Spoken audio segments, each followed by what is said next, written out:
membandingkan ketentuan tata cara sujud syukur, sujud sahwi, dan sujud tilawah dengan benar. Terus juga menjelaskan 3 hikmah sujud syukur, sujud sahwi, dan sujud tilawah, merumuskan prosedur praktik pelaksanaan sujud syukur, sujud sahwi, dan sujud tilawah dengan benar. Oke. Nah, sebelum kita masuk ke materi, ada yang tahu nggak sujud itu apa? Gerakan sholat ya. Iya. Kalau kalian ingatnya sendiri kan, kalian pernah sholat kan ya? Iya. Iya, udah biasa ya. Kalau ada belajar sholat ya pasti tahu ya. Itu sujud itu berarti salah satu rukun sholat ya. Salah satu rukun dari sholat. Nah, ini yang merupakan salah satu bentuk kepasrahan dan penghambaan diri kepada Allah. Ya. Nah, pas kalian lagi sholat nih, kalian pernah nggak merasa ragu atau lupa gitu pas lagi sholat? Nah, terus kalau pas lupa kalian biasanya ngapain? Coba ingat lagi. Ya. Misalnya apa ini? Nah, jadi menurut Rasulullah SAW sabda ya bahwa dalam kasus seperti ini, apabila ada seseorang dari kalian itu ragu dalam sholatnya, kemudian tidak mengetahui berapa rakaat dia sholat, 3 atau 4, maka buanglah keraguan itu dan ambillah yang yakin. Kemudian sujudlah 2 kali sebelum salam. Jadi ketika kalian udah lupa ini kok udah rakaat berapa ya, ketiga atau keempat, nah, kalian tetap yakini dulu. Nah, tapi sebelum kalian salam itu harus sujud terlebih dahulu. Nah, itu namanya sujud sahwi. Nah, jadi ini sujud sahwi itu sujud yang dilakukan karena seseorang meninggalkan sunnah abad, misalnya tidak membaca doa tahiyat akhir ya, kemudian kelebihan atau kekurangan rakaat karena lupa atau ragu-ragu dengan jumlah rakaatnya. Nah, ini sebelum salam itu dianjurkan untuk melaksanakan sujud sahwi terlebih dahulu. Ya, 2 kali ya sujudnya ya, jangan 1 kali. Nah, dan terus gimana sih cara melakukan sujud sahwi? Ini ada langkah-langkahnya ya. Nah, ini yang pertama, setelah membaca tasyahud akhir itu kita niatkan dulu untuk sujud sahwi. Kemudian sujud sahwi pertama dengan membaca tasbih. Boleh dibaca bareng-bareng? Subhanallah wa la yasbu. Setelah membaca doanya, nah duduk iftirashi itu yang langkah ketiga ya.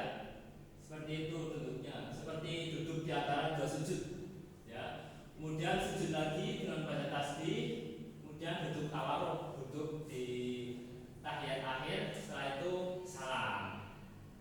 Oke, bisa dipahami? Bisa. Mas Ari, boleh langsung maju sini. Kita langsung praktek, biar nanti teman-teman bisa langsung pada paham, boleh? Ya, boleh.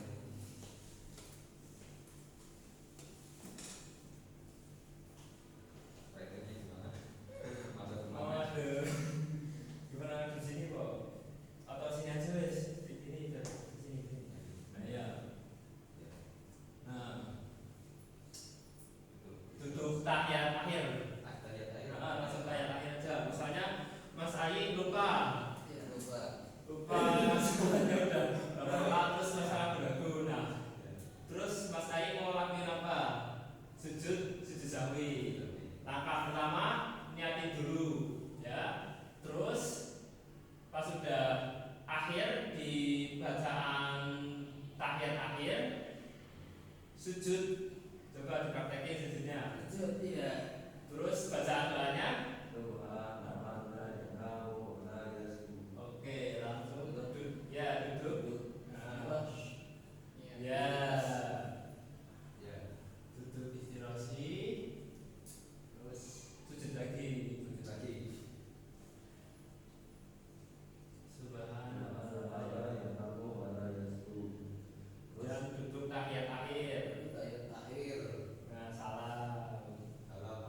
seperti yang misalnya ada di surat Al-Alaq ayat terakhir itu ada ayat sajadah. Nah, bagi orang-orang yang membaca atau yang mendengarkan ayat sajadah itu dianjurkan melaksanakan sujud tilawah. Nah, kemudian untuk tata caranya itu ada dua, yang di dalam sholat ya. Jadi misal kita sedang mengikuti jamaah ya, terus imamnya itu membaca surat pendek yang ayat sajadah, yang ada ayat sajadah ya. Terus si imam itu ikut sujud. Nah, itu makmumnya ya diwajibkan untuk mengikuti imam ya, ikut sujud tilawah. Nah, untuk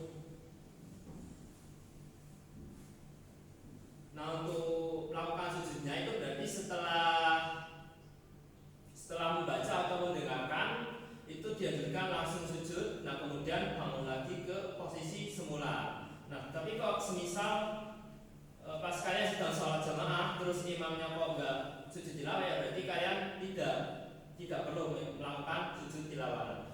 Terus kalau di luar sholat, nah itu ada tata caranya, itu menghadap kiblat, terus berniat, ya, lalu melakukan takbiratul ihram terlebih dahulu, lalu sujud satu kali dengan membaca doa. Bisa dibaca itu jelas nggak bisa? Jelas, oke, bareng-bareng ayo. Sajada wajhiyya lilladzi khalaqahu wa sawwarahu wa syaqqa sam'ahu wa basarahu bihaulihi wa quwwatihi. Nah, setelah itu bangun dengan kemudian salam ya. Oke, lanjut ke materi berikutnya, yaitu sujud syukur. Nah, ini berarti sujud yang dilakukan sebagai rasa terima kasih kita kepada Allah atas segala karunia dan seluruh rahmat dan nikmat yang diberikan Allah kepada kita. Nah, bentuk-bentuknya itu bisa berupa misalnya kita mengalami gempa ya, di sini mungkin misalnya. Nah, terus kita itu berhasil selamat dari bencana gempa. Nah, itu kita dianjurkan untuk sujud syukur. Nah, terus juga mencapai kesuksesan, misal mendapat ranking 1 atau juara 1 di lomba ya. Terus memperoleh kabar baik ya, itu semuanya kita dianjurkan untuk melaksanakan sujud syukur. Nah, ini langkah-langkah dalam melaksanakan sujud syukur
sombong dan juga angkuh walaupun mempunyai kelebihan.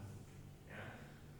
Terus juga memahami bahwa setiap orang itu pasti pernah berbuat salah. Nah, apabila seseorang mengakui kesalahan, itu hendaknya meminta maaf.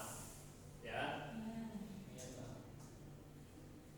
Dan juga kalau misal ada orang yang minta maaf kepada kita, dan kita juga hendaknya memberi maaf kepada orang tersebut. Nah, kemudian ini kan manusia tempatnya salah dan juga dosa ya, sehingga ketika melakukan salah juga minta maaf, kemudian lebih menghayati bacaan dan makna Al-Quran, kemudian mendekatkan diri kepada Allah, mensyukuri nikmat yang telah diberikan oleh Allah, memperoleh kepuasan batin berkaitan dengan anugerah yang diterima dari Allah, dan juga memperoleh tambahan nikmat dari Allah dan juga selamat dari siksanya. Sampai sini tidak ada lagi yang ditanyakan. Oke, selanjutnya kita langsung ke latihan soal, bisa di scan. Sudah? Oke, silakan bisa dikerjakan. Nah, ini Ke bawah HP gimana Pak? bawa HP nanti bisa pinjam temannya